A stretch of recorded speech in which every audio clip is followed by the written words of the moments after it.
Jadi harga beras saat ini di Jepang itu per karungnya udah menyentuh harga 800.000 sob. Per karung loh. Lalu bagaimana? Jepang krisis beras, Malaysia krisis beras, Filipina krisis beras. Lalu bagaimana dengan Indonesia?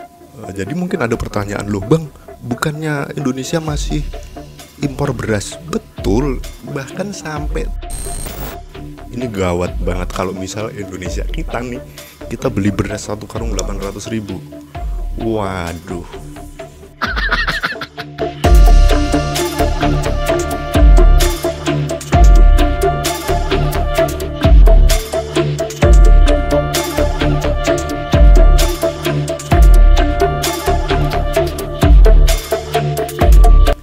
Nah, di saat negara-negara Jepang, Malaysia, Filipina mengalami krisis beras, Indonesia justru mencatatkan surplus ya teman-teman di tahun ini. Jadi surplus itu berasnya produksinya kebanyakan gitu. Nah, ini merupakan rekor tertinggi sejak 23 tahun terakhir. Nah, surplusnya itu juga nggak dikit teman-teman. 3,18 juta ton ya, bukan 3.000, 30.000 atau 300.000 lagi nih, tapi 3 juta ton. Bayangin, wow, ini sebuah prestasi bagi sektor pertanian di Indonesia ya. Jadi kita harus objektif gitu sama kinerja pemerintah. Kalau bagus ya kita apresiasi. Nah, di sini tentu yang berperan penting adalah Menteri Pertanian ya, Pak Amran ya. Itu patut kita acungi jempol. Nah, di satu sisi juga kepada petani-petani di Indonesia nih, ini udah hebat banget. Kita harus apresiasi mereka karena tanpa mereka ketahanan pangan dan kedaulatan pangan itu tidak akan pernah tercapai. So, apa sih penyebab Jepang bisa sampai krisis beras? Bahkan Malaysia, pemerintah Malaysia itu sampai minta beras ke kita. Minta tuh bukan, bang bagi beras, bukan. Maksudnya, lu ekspor dong ke gua gitu, gua butuh beras nih. Nah, penyebabnya beda nih. Jepang sama Malaysia ini penyebab krisis berasnya tuh beda teman-teman ya. Jadi kalau Jepang itu memang beberapa tahun ini mengalami penurunan produksi beras. Masalah yang terjadi di Jepang ini, kenapa bisa krisis beras? Itu karena yang pertama ada dua faktor. Yang pertama karena memang tidak adanya regenerasi petani ya. Jadi mayoritas petani di sana tuh udah berusia 60 tahun ke atas. Ya di usia-usia itulah 50 sampai 60 tahun ke atas. Ini tentu menjadi masalah yang serius di Jepang. Karena anak-anak mudanya itu udah berubah ya. Dia udah kebanyakan udah nggak mau jadi petani gitu kasarannya. Nah, yang kedua itu karena dilanda musim panas yang berkepanjangan. Musim panasnya itu bukan musim panas biasa cuy, tapi musim panas ekstrim, which is ini udah sejak 2023. So, mulai dari 2023 sampai 2025 ini produksi beras di Jepang itu cenderung stagnan, bahkan nggak mengalami pertumbuhan gitu. Produksi beras padi di Jepang ini terus menunjukkan penurunan ya, mulai dari tahun 2015 sampai 2025 nih. Ini turun terus gitu. Nah, jadi harga beras di Jepang itu hari ini bisa nyampe 800.000, which is itu kalau satu karung beras di Jepang itu dia 10 kilo. Berarti kalau per kilonya itu 80.000 ya. Iya benar 80.000. Bahkan aktualnya itu 89.000. Nah, bayangin aja nih. Ini gawat banget kalau misal Indonesia kita nih, kita beli beras satu karung 800.000. Waduh. Yang menjadi sorotan lain dari masalah produksi kelangkaan beras di Jepang ini adalah alih fungsi lahan dan urbanisasi ya. Sehingga itu faktor lain yang menyebabkan Jepang ini menjadi berkurang gitu produksi berasnya. Nah, faktor lainnya yaitu tadi, karena gara-gara musim panas ekstrim yang berkepanjangan itu menyebabkan gagal panen di Jepang gitu ya. Nah, kalau masalah yang terjadi di Malaysia, di negara tetangga kita nih, itu sebenarnya mirip-mirip kayak masalah pertanian di Indonesia. Cuman hebatnya nih, sekali lagi gue apresiasi, kalau pertanian di Indonesia saat ini udah mulai berkembang nih, udah mulai keren gitu. Ya, walaupun belum semaju Jepang ya secara teknologi pertanian.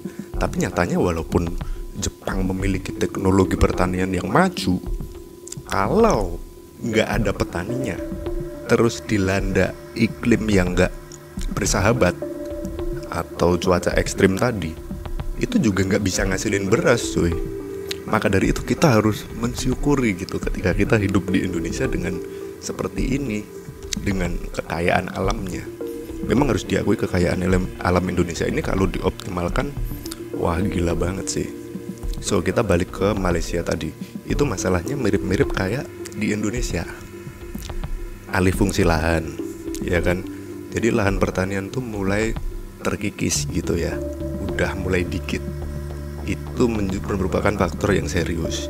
Yang kedua ini karena hama, ya kayak hama kumbang, ulat gerayak, wareng gitu-gitu, itu sama seperti di Indonesia sebenarnya ya. Maka dari itu pemerintah Malaysia itu juga menyuruh untuk banyak belajar dari Indonesia. Nah, sekali lagi yang perlu kita apresiasi kepada Pak Menteri Pertanian ya, Pak Amran, itu adalah karena beliau ini merupakan menteri yang berani.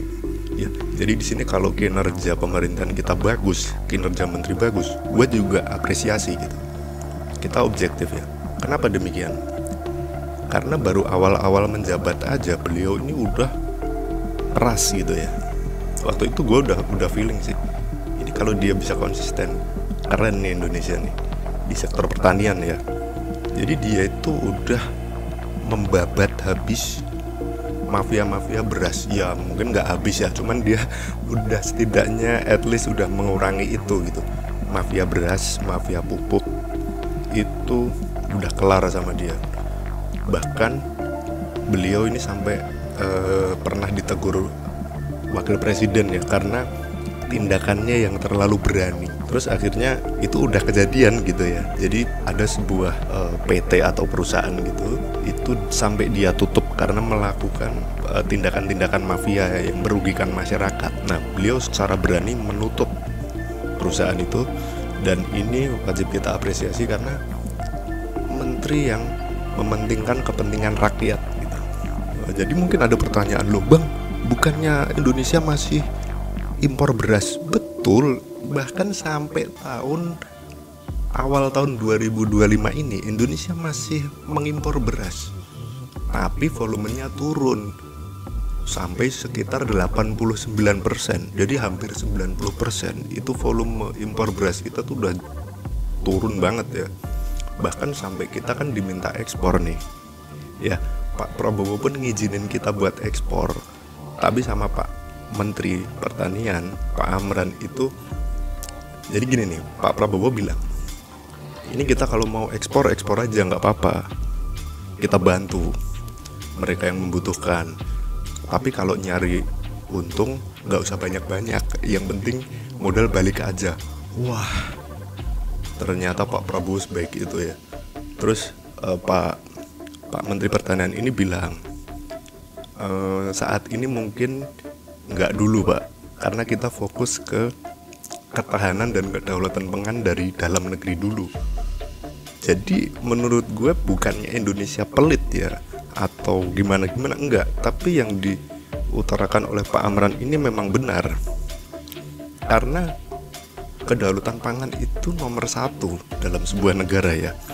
Gimana ceritanya kalau Indonesia sampai kayak Jepang atau Malaysia dengan 200 sekian juta penduduk? Kan repot kalau nggak ada beras atau kesulitan beras gitu ya teman-teman. Oke, mungkin video kali ini cukup sekian. Silahkan berkomentar, jangan lupa like dan subscribe. Terima kasih.